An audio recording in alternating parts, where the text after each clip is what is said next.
Hello and welcome to Stars, Cells, and God. My name is Hugh Ross. I'm an astrophysicist and the founder of Reasons to Believe USA. And today I'm joined by a very special guest who is the founder of Reasons to Believe Africa and also an astrophysicist, David Block. And David, I Yeah, met you back in 1983, and I'm gosh. just thrilled about our 43-year-long friendship.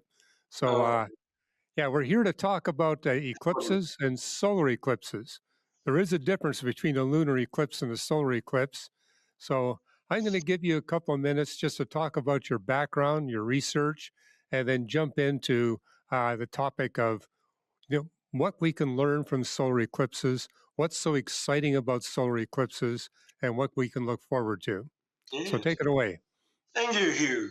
Well, of course, it is such a treasure to have a friendship with yourself and with beloved Kathy going back, as you say, to the 1980s.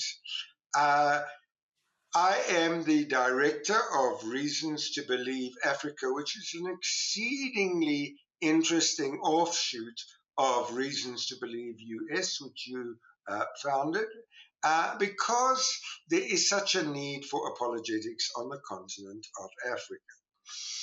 And as it turns out, this eclipse of the century, which we'll jump into in due course, is happening on the continent of Africa too. I was trained, Hugh, as you know, in applied mathematics, general relativity, cosmology, and galaxies. So essentially, my background is applied mathematics and astronomy, and then thrown in some relativistic astrophysics. I grew up in the days when names such as Kip Thorne were center stage, Stephen Hawking, of course, and many of the people you personally knew who, even John Wheeler was alive, of course, the black hole guru. So that is my interest. But with regard to my uh, coming to know the Lord in an intimate way, I was raised in an Orthodox Jewish family, Hugh. Um, I went to shul regularly on Friday nights, on Shabbos, and so forth. And I came to faith in Jesus as the Jewish Messiah, King of the Jews, in October of 1976. So this recording with the two of us is exceedingly meaningful because this year is the 50th anniversary year of myself and of my wife Liz coming to faith in Jesus in October in the year 1976. So it really is a milestone of grace, as it were. But I suppose on my heart, over many, many years, Hugh, has been the desire, as it has been with you, to share the fact that the heavens are not silent. No, the heavens are not silent. The heavens declare the glory of God. And I cannot fail but look at a galaxy, look at the planet Saturn with its rings, look at solar eclipses, whatever the case is. Whenever I'm at a telescope looking at images, I just say, wow. And that's really the reason the raison d'etre for Reasons to Believe Africa is to give people that wow experience. They're not living in a silent cosmos. And that wow experience is something that I even see our atheist colleagues commenting on. It always amazes me that they refer to these grand design galaxies and the beauty of the quasars and even the fast radio bursts. It's like they can't help themselves but be awed by what they're observing. And it's fun hearing you mention Kip Thorne and John Wheeler. Yes. I had the privilege of taking courses from both of those gentlemen. Wow. Yeah. So, yeah, Wow. yeah. And hearing Stephen Hawking give lectures at Caltech. So, yeah, when you live this long as an astrophysicist, you get to have some incredible encounters with amazing people, but also with the heavens that are declaring the glory of God. That is so And true. And I mean, you were at Caltech, so you knew all these legends like Kip Thorne and so forth. They were really giants, you know. Stephen Hawking wrote that beautiful book, The Large Scale Structure of Space Time. Extraordinary works. And what also really touched my heart, Hugh, many years ago, were the remarks of Stephen Hawking himself that if the universe expanded too quickly, galaxies wouldn't form. If the universe expanded too slowly, there'd be no, it could have recollapsed into a black hole. So the fine tunings were impregnated in the mind of Stephen very, very early on. In fact, in the 1970s, and I think that's a central point in my mind is how he was fascinated by the fine tunings.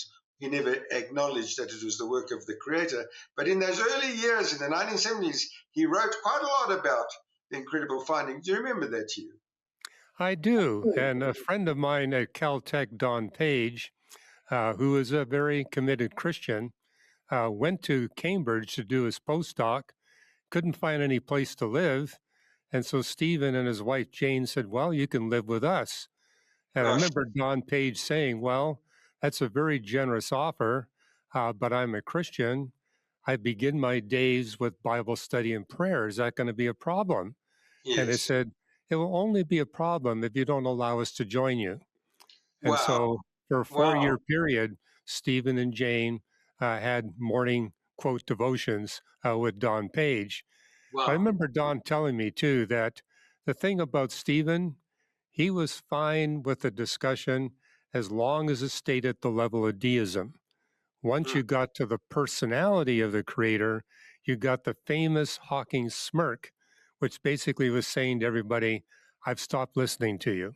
mm, So, and I mm. think you see deism in his best-selling book, A Brief History of Time, where Yes, it basically says there has to be something, but he yes. didn't call it someone. It was simply something. Right, right. What's very interesting, Hugh, is that he claimed that philosophy was dead, and yet the whole raison d'etre for his multiverses, which is like an escape route, if you like, to try and get rid of the fine tunings, is that was his philosophical viewpoint. So he was saying, look, ladies and gentlemen, philosophy is dead, and yet he wasn't saying, but he was inventing the multiverse hypothesis, which is a hypothesis Yeah, that's a to great irony. These physicists who say philosophy is dead, and then they wax eloquently on philosophy.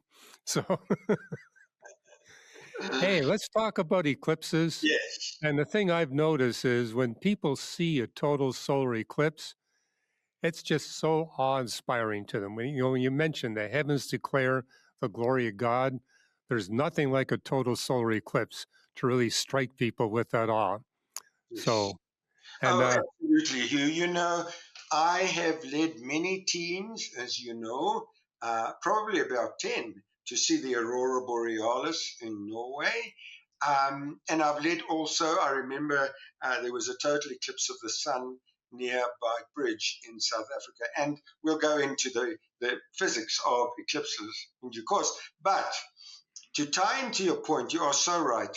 When the moon totally eclipsed the sun at Beit Bridge, uh, I just saw one lady in particular just standing and weeping. yes, So I didn't say anything, nothing. And then after the eclipse, I just went up to her and I didn't say anything. I just stood next to her. And she just looked me in the eye and she said to me, David, that was just so beautiful. yeah. And she wept. And that's the feeling I have whenever I see these eclipses. What are your thoughts, Hugh? Well, when I was a teenager, I took people off in the Pacific Northwest to see total solar eclipses that were scheduled to happen. And, you know, it rains there a lot, and every single total solar eclipse was either rained out or overcast with very heavy clouds. We Yes. felt the temperature drop, but that was it. We didn't get to see the eclipse. Yeah. So my first eclipse, total solar eclipse, was when Reasons to Believe took 160 people into the desert of Oregon in 2017. Wow. Yeah, what struck me about that, it was a short eclipse, about 2 minutes. But the Mm-hmm. wonderful thing about short eclipses is you get to see this spectacular corona of the sun.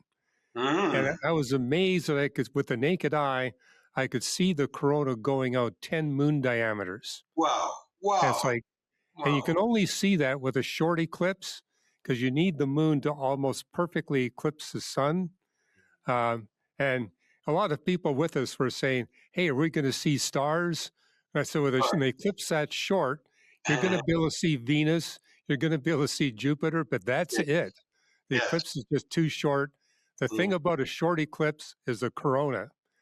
And if it Yes. wasn't for total solar eclipses, we astrophysicists would be a lot more ignorant about stellar astrophysics than we are thanks to total solar eclipses. Oh, I mean, yes. so much of our research has been Mm, achieved because of these short solar eclipses. But the wonderful thing about long solar eclipses, the sky actually goes completely dark and you mm, can see stars. And, mm. as you know, that's what happened in, you know, was it 1919 or Yes, when they did the Brazil eclipse and absolutely. lasted more than 7 minutes and Yes, they could see stars and yes, actually test Einstein's theory of yes, general relativity. yes. That Oh, yes, can't be done unless the eclipse is at least 6 minutes. But I think that's the wonder of being alive at this time in the history of the Earth Moon system. We have a range of total solar eclipses from less than zero, where you just get a ring of fire mm, around the moon, to where it lasts as long as 7.5 minutes. mm, And you get different physics from the different durations. mm. And And I that's think you're going to the one in Egypt, right? That's going to be a long one. mm. Oh, that's right. First of all, Hugh, I'd love to respond to your 1919. You know, as you well know, of course, but for the listeners, uh, Einstein had predicted that light doesn't travel in straight lines in strong gravitational force fields, but that light travels in so called geodesics in space time. I don't want to become technical, but you, of course, perfectly would understand me. But Oh, it's a curve, right? And light basically curves. yes, That's the light plain basically way to goes do it. around the sun is what Einstein predicted. And so Arthur Eddington was the team leader, I believe, in 1919, the solar eclipse. And you are quite correct there.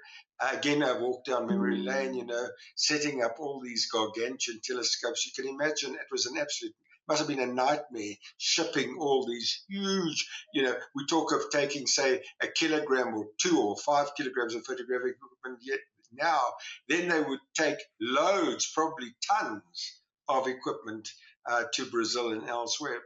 And yes, I remember Einstein's excitement, when the results were, I think it was via telegram that Einstein was informed that his theory was actually correct. And that, of course, reset our thinking from Newtonian physics to to cosmology as delineated by general relativity. And so we have nothing more, nothing less than the eclipse of 1919 to thank for that, because on those early photographic plates, and they were glass plates, and that again is another story for another day and another podcast. But the point really is they saw the stars shifting. Uh, Yeah. would you like to elaborate on that a little bit, Hugh, for our Yeah. listeners? Well, Einstein's theory of relativity predicted that for a body as massive as the sun's gravity would be able to bend the light of stars in its background by as much as 1 arc second. And it was Arthur Eddington said, "Hey, with the right telescopes, we can actually measure that." Mm, And he was able to show that indeed the positions of the stars shifted to the degree that Einstein's theory predicted. And you're right, he sent a telegram to him. And a couple of years later, I don't know if you're aware of this, Sir Arthur Eddington was interviewed about the total solar eclipse and made the comment, general relativity is extremely challenging to understand. There's only two of us in the world that really understand it, and I'm not so sure about the other guy.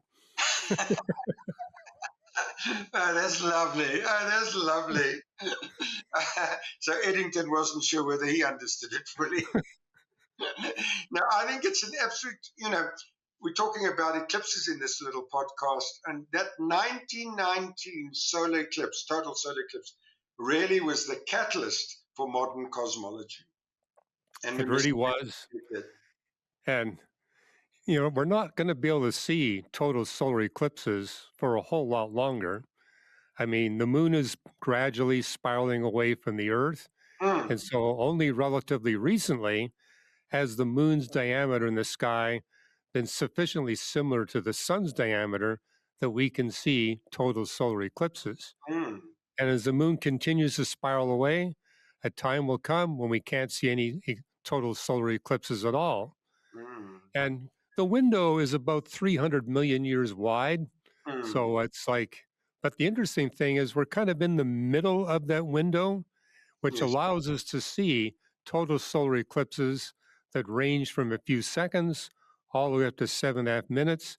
And that's where you get the most science out Mm, of being able to observe total solar eclipses. mm, And it's like, that kind of points to me there's a God that said, I'm going to create Adam and Eve at just the right time so their descendants can actually glean the maximum possible physics mm. out of these beautiful solar eclipses. So, yes, Oh, you're right. They're incredibly gorgeous to witness, mm, but look at all the science we can pull out of it. mm. You know, Hugh, you've just touched on something so important as you were talking. It again points to the grace of the Lord. I don't know, God takes such pleasure in giving us so many pieces of evidence, as you've so beautifully said over all these years, starting with your book, your beautiful book, The Fingerprint of God, is that these are fingerprints, and you've said it so beautifully, is that, in millions of years' time, we will not be seeing eclipses like this, which we will see this year, August, and then the big one in over Egypt next year. And to me, it's God's grace, because if it wasn't for 1919, it would have been so hard, or almost impossible then anyway, to prove that general relativity was true. But here was an obvious experiment. This is the wonder, is that Einstein did all the equations, as you well know, but here was a physical experiment, and you're just talking of minute deflections of just over an arc second, as you've said, but that reset the stage from Newton, light travels in straight line, to Einstein, light travels in curved lines in space time. And thanks to eclipses and the grace of the Lord for allowing us to witness these at this epoch. Now, I hear you're going to be going to the one in Egypt. Is that Yes, correct? yes, you. Yeah. So And carry on. yeah, tell us about the eclipse in Egypt that's going to be taking place. So, with pleasure. Hugh, this is an eclipse which passes over Luxor, the city of Luxor in Egypt, and it's called the eclipse of the century for many reasons. First of all, Hugh, the duration of totality is over 6 minutes. That's astonishing. In fact, it's close to 6.5 minutes. But there's something very important, or the many points here. First of all, it's taking place in Luxor, so you've got the Valley of the Kings nearby. You've got the giant statues of ancient pharaohs, the colossi of Memnon. It's exceedingly historic. It's just, we'll be on the west bank of the Nile, and close to all these very ancient sites occupied by so many of the ancient pharaohs. But there's something very important, and that is Luxor is really desert domain, as you well know, which means that, first of all, the weather will be excellent. The chance of precipitation or cloud on the day of the total solar eclipse in August 2 next year over Luxor is about 1% or less. So basically, it's completely dry. But there's something very, very important as another point, which I'd love you to elucidate on, Hugh, and that is the speed at which the shadow of the moon will be seen with a naked eye to move across the desert sand. You really need a desert, right, to experience the moon shadow moving across the desert. at such speed. And for our listeners who might not be aware of the speeds, I've computed that it'll be about 1,800 to 2,000 kilometers per hour. That's extraordinary, the moon shadow moving over the desert, which is 1,100 to 1,250 miles per hour. So those are just rough calculations. But the point is that imagine standing in Luxor and you've got all these ancient archaeological sites, right? Maybe we're standing at the Valley of the Kings, yet to be determined, or some of these ancient sites where the Egyptians frequented. Then the sun not only grows dark for 6.5 minutes, but there's so much more on either side of the eclipse, and that will last for a period of some hours, as you know. But to me, the very exciting point will be the shadow of the moon encroaching over the temples at Luxor, and it's created a frenzy which one cannot even begin to imagine. I was just watching the finals of the Soccer World Cup in New Jersey, and this is regarded by many as the astronomical Soccer World Cup of the century. To give you an idea of the hype, Hugh, I am told that hotels were fully booked 3 years ago. And this is no joke. If you go to any accommodation sites now, you'll see hotels advertised at thousands of dollars, multiple thousands of dollars per night. It is absolutely staggering. But from my mind and from my perspective, it's worth it. And I'll tell you why. It's worth it because I'll never forget standing near to you, Hugh, in Texas. It was April 2024, and we had a group of Reasons to Believe supporters Yeah, with we us. had 350 people from Reasons to Believe that day. And I'll never Yeah. forget, you gave a lecture before the eclipse and you said, watch for the shadow. Now, it wasn't that easy to see because it wasn't desert, right? We had a lot of grass everywhere.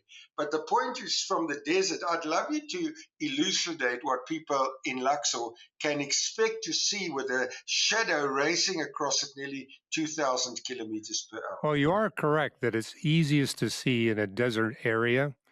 And, there were people in our group, and we were at the 2017 eclipse in the Oregon desert that positioned themselves on a hill and watched the shadow of the eclipse completely eclipse Mount Jefferson, which is a 10,000 foot high mountain.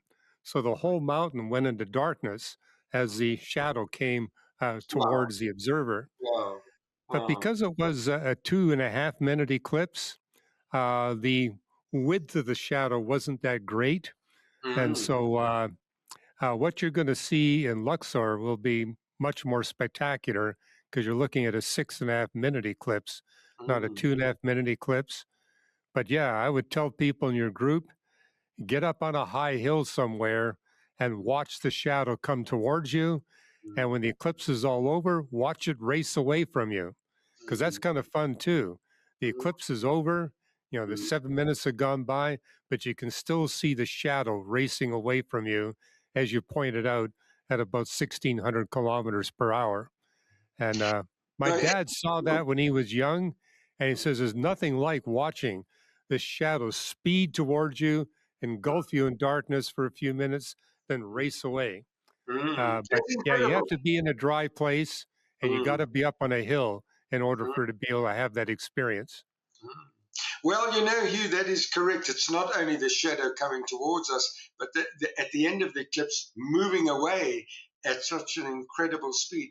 But there's something else about the eclipse next year, which I'd love to inform our listeners about, and that's this. Um, I've estimated, based on the right ascension and declination of the sun and of the moon, is that the altitude of the moon, of the sun, the moon and the sun, at the time of totality next year will be about 82 degrees. Oh, Now, what's so wow. special about that is that you've got atmospheric shimmering reduced to minimum. Because if you're looking at an eclipse, and you might like to elucidate on this, Hugh, but if you're looking at a total eclipse, say 20 degrees above the horizon or 30 degrees above the horizon, the atmosphere shimmers. And so if you Right. use telescopes, you start magnifying the air cells and you can't see the corona that clearly, or the Bailey, or the diamond ring effect, or the Bailey beads, and so forth. But this is something which no eclipse operators have really cottoned onto. Really, I haven't seen it discussed anyway. Is that the sun's almost at the zenith during totality, and so that is the best possible locale to secure photographs of the diamond ring, the corona, and the total eclipse experience. Would you like to elucidate on that? I think that's remarkable. Well, for an eclipse that long, you're actually going to be able to see stars Mm, fairly close to the sun. And yeah, you got the shimmering of the atmosphere, which is going to make it challenging to see the dimmer stars. But the best time will be about 6 minutes into the total solar eclipse. Because what happens, especially over a desert, when the sun is eclipsed, the temperature drops and it can drop 20, 25 degrees. So mm, I remember telling people when we were in Oregon, hey, it's like 30 degrees centigrade right now, but the temperature is going to drop. You're going to need to put on a jacket. It's going to yes. drop that much. But as it drops, eventually the coolness settles. Hmm, And when the temperature stabilizes after a few minutes into the eclipse, is when you get the best seeing in the sky. So, people will say, hey, the first minute, I see a lot of instability. Just hmm, be patient. This is a hmm, long eclipse. If you wait a few minutes, the sky is going to stabilize and you're going to be able to see even the faint stars next to the sun. hmm. And yeah, at least bring a pair of binoculars with you so you can look up there and see those little stars and be Yes, able to duplicate yes. to some degree what Sir Arthur Eddington did back in 1919. Mm. You'll actually see the stars close. And of course, in a pair of binoculars, you're not going to see the stars shifting. And hey, unless you're an astronomer, you're not even going to notice that they're any different. No, So, that's true. But I was just telling you, we were just chatting before the podcast was being recorded here that I've already bought a special lens to take advantage of this because the point is, you and I will not be alive for another event like this in the desert. The sun's at the zenith, the stars are shining. After around 5 to 6 minutes, as you beautifully said, you are dark adapted, which means you can start seeing many, many stars.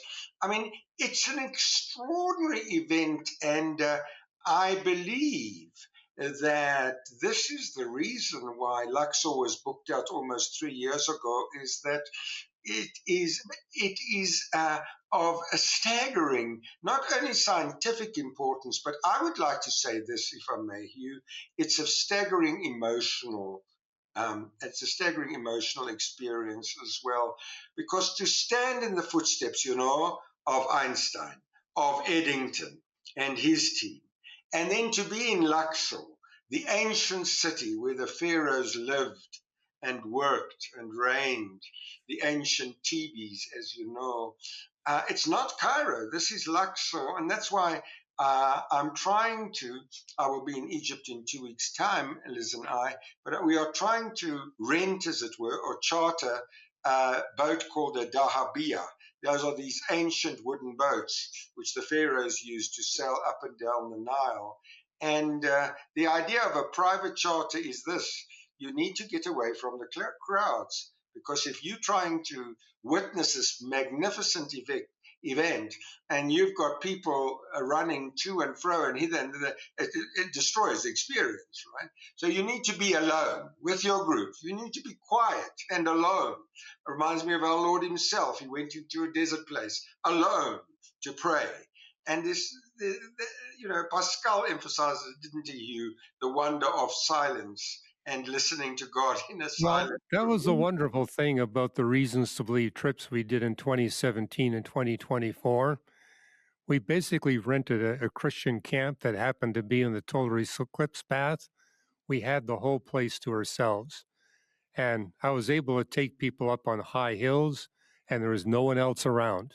So, and just having that experience with people that you love, being able to witness that. And the thing I noticed is even young children were awed by what they saw. Hmm. So even those who didn't understand all the science behind it.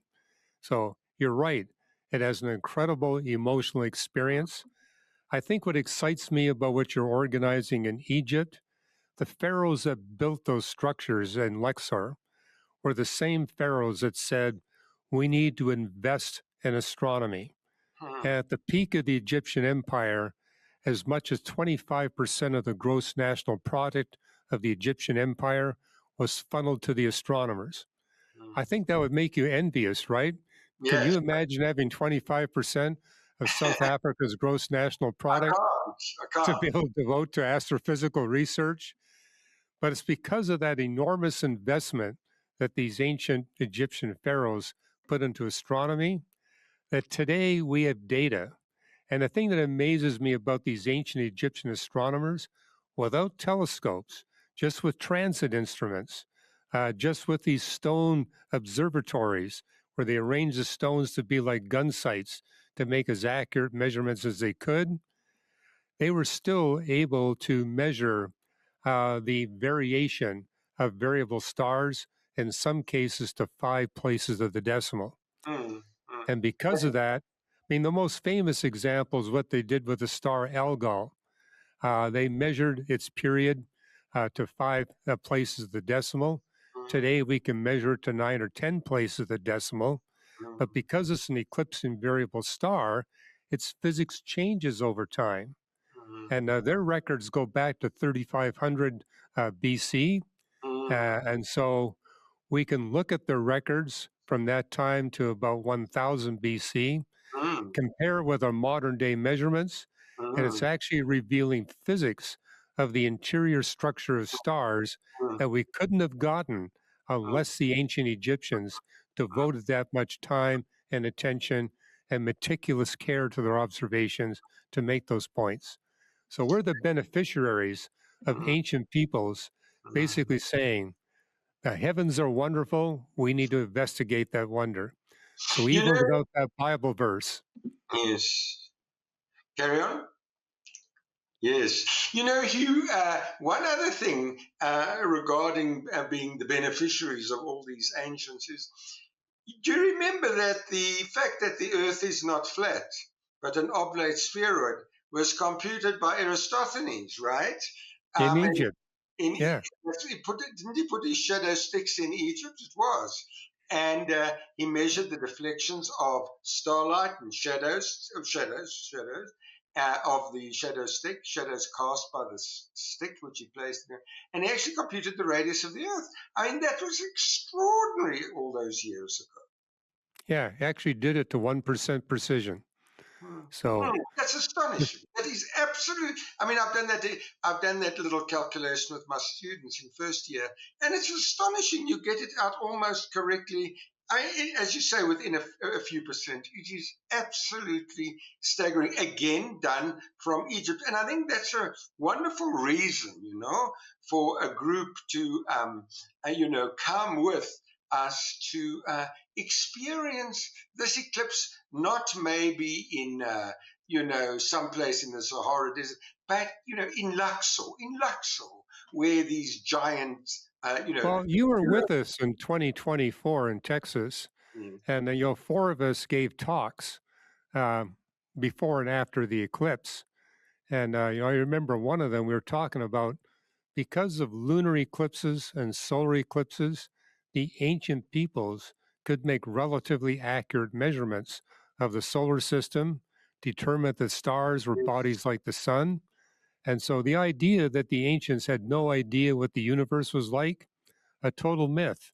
Thanks mm, to lunar eclipses and solar eclipses, they knew that the Earth was spherical. They knew how big it was. They knew how far away the moon was. They knew its size, its rough distance. Same thing for the sun. They figured out that the sun was such a massive body, it had to be the center of the solar system, that the yes, Earth actually revolved around the sun. People think, well, the ancients thought that the Earth was the center. They mm, didn't. The mm, problem was they didn't have algebra. And mm, without algebra, the only way you can calculate the future position of planets is to do it from an Earth center perspective. mm, But Ptolemy didn't believe the Earth was the center of the solar system. He mm, believed the sun was. but he mm, developed the math to be able to figure out the future positions of planets from an Earth center perspective. mm, I think people often give Copernicus too much credit that he was the one that discovered that the sun's the center of the solar system, all the mm, planets revolve around it. If you mm, actually read what Copernicus had written, what happened was he traveled from Poland to the great Italian libraries and discovered that the ancient astronomers had determined that the sun was the center of the solar system. So, in one sense, you could say he plagiarized, but mm, hey, uh, he did actually give credit to the fact that, hey, I went to those libraries, I saw what the ancients did, and I realized that they were right. mm, So, mm. I mean, you're a big fan of pointing out we need to get the history right. Well, That's that's just one right. example. Yeah, Well, that's right. I mean, I was one of the pioneers, perhaps, I don't know if you want to call it that, for forcing astronomers, right, to rename the Hubble constant. Because I went to Belgium, I studied the work of Georges Lemaitre, and I pushed, as you know, Hugh, and I pushed and I pushed.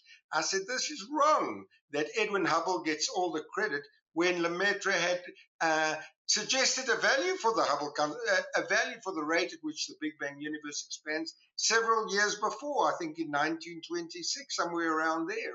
Hubble right. came much later. And this was wrong. And I really fought hard for it. And not only myself, other astronomers too, but I was one of those who really refused to give in. And at a meeting of the International Astronomical Union, as you know, Hugh, it's no longer called the Hubble constant, the rate of expansion of our universe, but it's called the Hubble-Lemaitre constant. So you Right. have to give credit where credit is due, and perhaps Copernicus should have given much more credit, perhaps, to the fact that the ancients laid the cornerstone in all of this. Yeah, and I think Copernicus tried to do that. The problem was that his colleagues basically gave him all the credit when Yes. Copernicus himself pointed out, hey, I went to the libraries and found out what the ancient astronomers had discovered. So, But you know, Hugh, there's something else which might intrigue your listeners, and that is to do with Pharaoh Tutankhamun. Is that Tutankhamun, in the burial site, you've got him wearing a scarab, and in the scarab is a piece of molten desert glass. And we wondered, where does this desert glass come from? Why is it in the scarab? The necklace, the scarab, whatever you want to call it. And we actually found that this was the result, the stone was produced as a result of a comet coming into the Earth's atmosphere and exploding above the desert. And the temperatures rose so much that it really turned the desert sands into glass. And the ancient Egyptians took this glass and placed it in Tutankhamun's scarab. Now, we actually named that comet Hypatia. Now, Hypatia, of course, was this very famous female Greek mathematician, also in Egypt. Dreadful history there. But we named the comet Hypatia to honor perhaps the first female, in a sense, and the first female astronomer, in a sense, is that the first famous female astronomer, and that is incredible to think that also happened in the land of Egypt. well, I think you're going to really enjoy seeing that. I mean, I have a friend who went to an eclipse decades ago in Egypt, and so it was the best eclipse he'd ever seen. And he had seen 11 eclipses. Wow, So, wow. so yeah, I think you're going to be thrilled with what you see. And I want to remind our viewers too that back in 2024, you and I and two other scholars at Reasons to Believe gave talks on the physics of the total eclipse, the amazing things we can learn about the sun, and the fact that God put us here at just the right time to be able to see his full glory revealed in the physics of the sun and the physics of the eclipses. All those talks you can watch or listen to at the Reasons to Believe YouTube channel. Just go there and you'll see 2024 Total Solar Eclipse Conference, and all the conference talks are there. Mm, It also includes the Q&A. We had mm, amazing questions from the audience. I And remember. to me, that was often the best part of the talk, is mm, just hearing people. And if you can recall, I remember it was a 10 or 11-year-old boy that kept asking you challenging questions. mm, So, mm, look for that treat. He was asking questions all the time. mm, Quite a little prodigy, up and coming astronomer. mm. So, I remember he that very distinctly, Hugh. And if I might just add a little blurb to the eclipse next year, is that people are welcome to Google reasons to believe Africa, and up will come the Reasons to Believe Africa webpage. And you can just click on Contact David Block, and you can learn all the details about our forthcoming tour to Luxor. But I'll never forget the electric atmosphere, Hugh, in those talks in April of 2024, your talk, standing ovation. The the crowds were so receptive. It was such an emotional experience for me, really, all round. Not only the eclipse, but the lectures. You spoke. I remember very clearly. I think it was George Haraskin spoke. yes. Jeff spoke, and then you graciously invited me to talk. And it sort of was the creme brulee to an incredible experience, is that we were not only granted the opportunity to view the eclipse, but we were granted the incredible opportunity to listen to these extraordinary minds and to feast on the intellectual pursuits of what eclipses have to teach us. And I'd encourage everyone, to go to those YouTube channels of yours. Well, what I remember about that conference was just how emotional people got about the eclipse, but you saw the same emotion when we had those talks. And Mm, I get letters from people saying, hey, that's where I met friends. And they're retaining the friendships that they first were blossomed at that 2024 eclipse. mm, So, yeah, there's something about the eclipse that mm, causes people to bond together, mm, basically experience, and the fact they were all believers, that was phenomenal. So the fellowship was the best I'd ever seen. And if you watch those recordings on our YouTube channel, you'll actually be able to see the emotional effect that the lectures and the eclipse had on people. mm. So Mm. with that, let me bring this. Yeah, go ahead. Well, that's right, Hugh. It was a very emotional experience all round, not only seeing you racing to the top of the hills to show people the encroaching shadow, and I remember you doing that, and it was pretty hot. But the beautiful thing is this: people must not let this one go. I'm not saying this for any financial reasons at all, far from it. I'm saying this as a prof in astronomy and in dialogue with you, is you cannot afford to miss this eclipse in Luxor next year, because to my mind, you, and I don't know if you'd agree with me, but it's like following on in the legacy of the 1919 eclipse. I mean, everything is right. The desert is there. You'll see the moon shadow encroaching. It's at the zenith. I mean, what more does one want, you? Well, uh, I'm sure you're going to enjoy it. Your people will enjoy it. But let me bring this to a close. And I want to thank all of you for watching this Stars, Cells, and God. Remember to like it when you view it on our YouTube channel or your favorite podcasts. Tell your friends about it. And please, if you got comments, we do read your comments. We don't always respond, but we do read your comments. They're much appreciated. They really do encourage us and help us when we try to develop new episodes of Stars, Cells, and God. And yes, we're at an amazing time in the history of the universe. We're able to see the extent of the glory of God basically displayed not only in solar eclipses, but everywhere in the universe, here on Earth. And that's what we're here for, Reasons to Believe, is basically to show you that the more we learn about science, the more reasons we have to believe in Jesus Christ as Creator, Lord, and Savior, and the Bible as the inspired, inerrant Word of God. Thank you.